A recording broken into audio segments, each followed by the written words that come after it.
Bien, muchachos, entonces ese estrato aleurónico se va a ubicar debajo de los tegumentos que envuelven a la hoja, ¿verdad? Donde está, por ejemplo, la cáscara de la hoja, ¿verdad? Por así decirlo, el pericarpo. Entonces se va a ubicar por ahí, es la capa más externa del endospermo. Recuerden que el endospermo es un tejido ahí de acúmulo de almidón, de alimento. Entonces ese endospermo, la capa más externa del endospermo es el estrato aleurónico. Entonces normalmente llamamos a esto el estrato aleurónico y al que está debajo el endospermo almidonoso o endospermo como tal. Pero en realidad la capa esta del estrato aleurónico va a ser parte del endospermo. Vean que está lleno de células que tienen muchos de estos gránulos aleurónicos. Aquí lo vemos en triticum, ¿verdad? O sea, en una semilla de triticum, ¿verdad? Aquí lo vemos en sea, en maíz. Aquí lo vemos en ricino. Y vemos los diagramas de estos granos aleurónicos. Entonces está la membrana, el relleno del grano se llama matriz, tiene globoides y tiene cristaloides. Y ellos lo que hacen es acumular proteínas que llaman proteínas aleurónicas, que pueden ser homogéneas si toda la proteína es del mismo tipo, o pueden ser heterogéneas si esa proteína aleurónica es de diferente tipo. Al estrato aleurónico también a veces se le llama endospermo periférico, pero entonces es la parte superior y está por debajo de los tegumentos que envuelven la semilla, digamos, por así decirlo, la cáscara de la semilla, que estaría compuesta de adentro hacia afuera por el estrato hialino, la testa y el pericarpo. Esos tres corresponden a la envoltura de la semilla. Ya debajo de esto, entonces, de estos tegumentos estaría el estrato aleurónico y debajo el endospermo almidonoso, ¿verdad? Como vemos aquí volvemos a ver una célula llena de estos gránulos. Esto que vemos aquí en esquema lo vemos aquí muy bonito en una fotografía electrónica. Estas mismas estructuras de acá del grano de triticum. Aquí vemos una célula, un grupo de células llenas de granos aleurónicos teñidos, y esos granos aleurónicos pueden, además de proteínas, albergar otras sustancias, por ejemplo acumular algún tipo de pigmento. Por ejemplo, pueden albergar antocianinas muy comúnmente. Estos dan colores azules, rojizos, violáceos, marrones a las semillas. Por ejemplo, el maíz, que es de colores, porque aquí normalmente solo nos enseñan el maíz amarillo o blanco, pero el maíz es de colores, es porque en los granos del maíz hay células con gránulos aleurónicos que tienen una gran cantidad de antocianinas y les dan esos colores.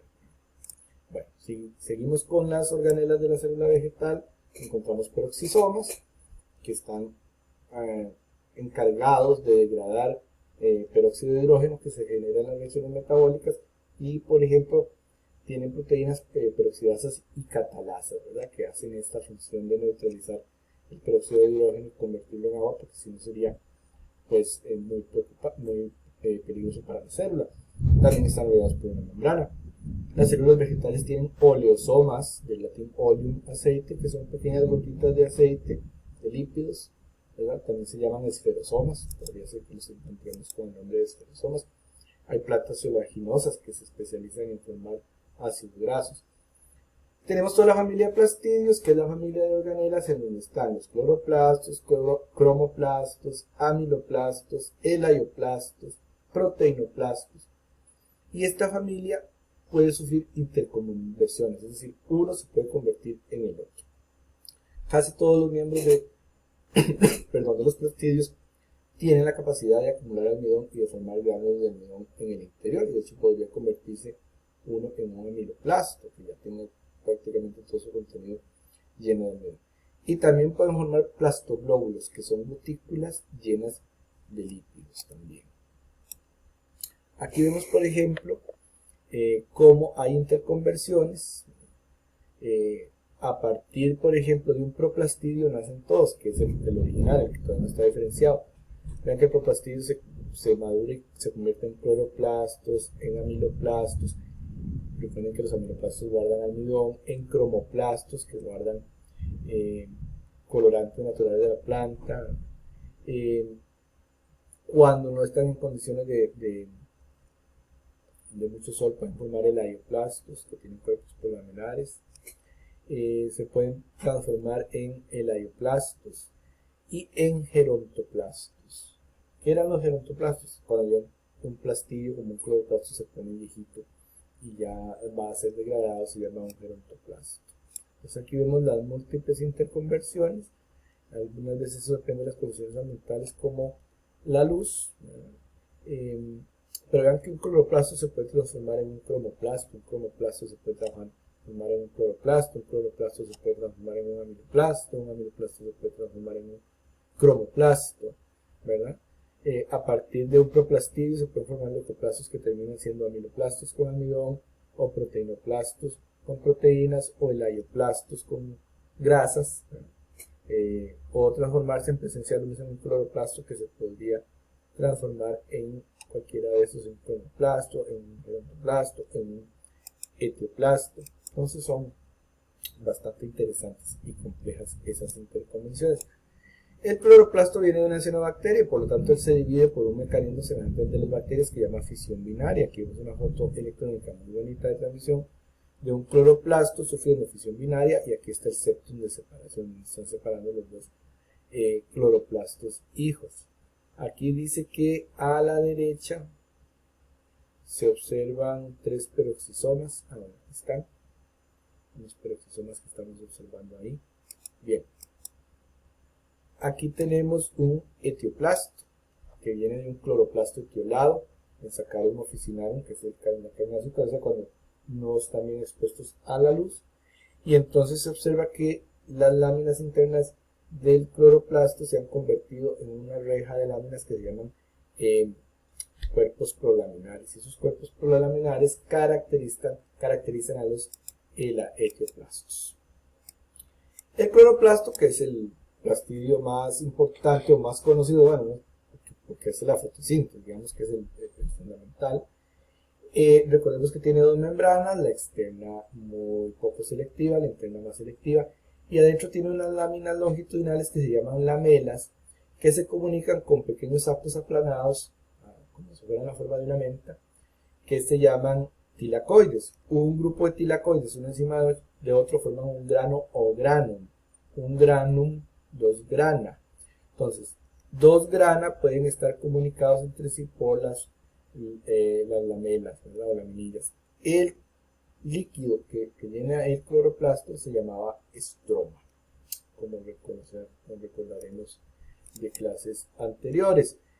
Hace la fotosíntesis, pero también no solo eso, tiene un metabolismo interno, una bioquímica compleja, participa obviamente en la fotorrespiración, en el metabolismo de muchos aminoácidos, puede participar en la fijación de nitrógeno, en la fijación de fósforo, en la fijación de azufre, participa en la formación de ácido abscísico, que es una fitohormona, realiza la protosíntesis, síntesis de proteínas, la síntesis de isoprenoides terpenoides, la biosíntesis de ácidos grasos, la biosíntesis de tetrapirroles, de purinas y purimidinas que se utilizan en la síntesis de ácidos nucleicos.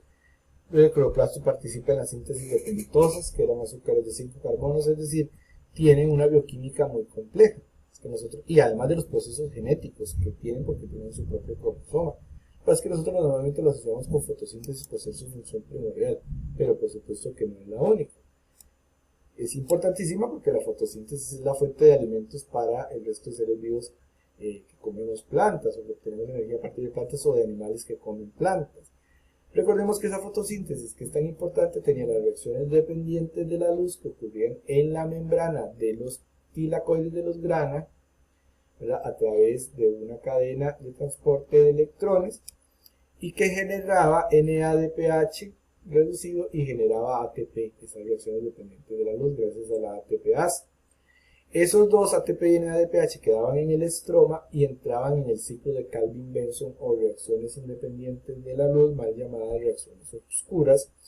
Y en el ciclo de Calvin-Benson entonces teníamos que comenzaba porque en el estroma siempre hay ribulosa fosfato, que se fosforila gracias al ATP, que se fusiona en la fase luminosa y formaba ribulosa bifosfato, que es tomada por la rubisco, le une el dióxido de carbono que absorbe la planta, o sea, lo carboxila, y esa molécula de 6 carbonos que resulta se rompe rápidamente en dos triosas, que son el fosfogliterato, que se transforma por fosforilación en difosfoglicerato, y ese formaba fosfogliceraldehído, de tal manera que de más o menos cada 10 moléculas, 12 moléculas, 10 pasaban a regenerar la ribosa, 5-fosfato, y 2 pasaban a formar por otro proceso alterno glucosa, que termina formando almidón. Y así era como transcurría principalmente pues la fotosíntesis,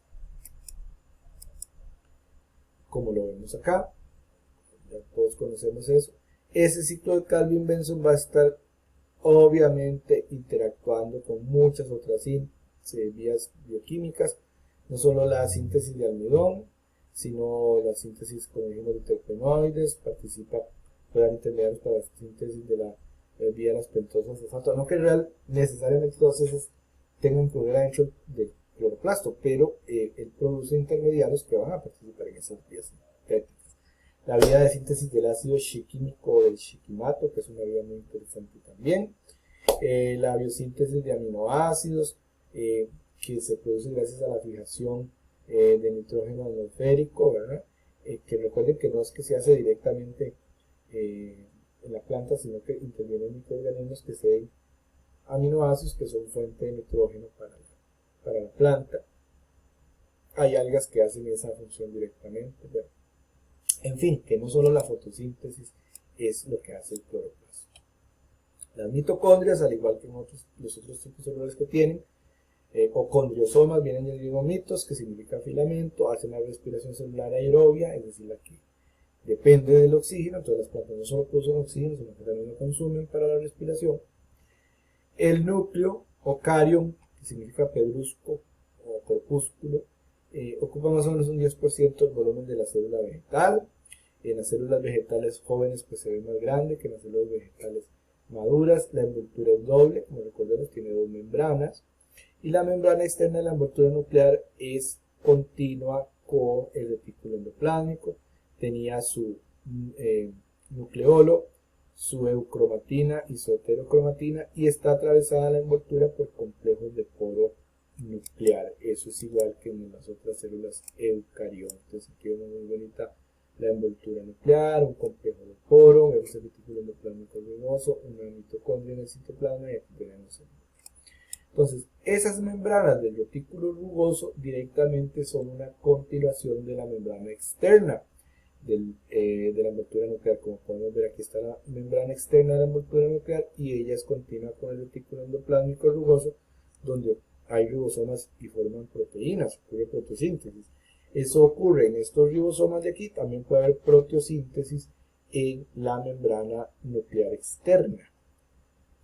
Aquí están los complejos de poro nuclear que atraviesan estas dos membranas. El espacio entre las dos membranas nucleares, la externa y la interna, se llama espacio perinuclear, ¿verdad? Entonces vean que hay muchas proteínas también que asocian la membrana interna con una red de proteínas que es la lámina nuclear, y al mismo tiempo con proteínas que van a estar asociadas con la cromatina. Así que todo el núcleo es una unidad funcional que también tiene conexión al exterior, al citoplasma, con las proteínas del citoesqueleto.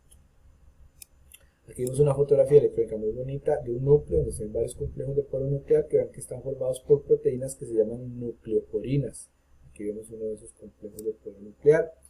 Y como vemos, la estructura del complejo de poro nuclear es sumamente complicada.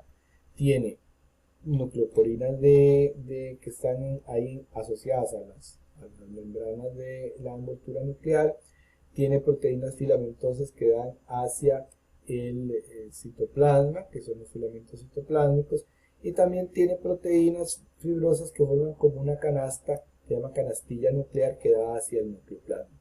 Y obviamente estas nucleoporinas, junto con otras proteínas, van a regular qué entra y qué sale del núcleo, ¿verdad? Por medio de proteínas ayuda, como por ejemplo las exportinas y las importinas. Todos estos procesos de transporte y todo proceso que ocurra dentro de una célula son procesos pues muy controlados bioquímicamente hablando, y son complejos. Continuamos en la siguiente sesión de la vida.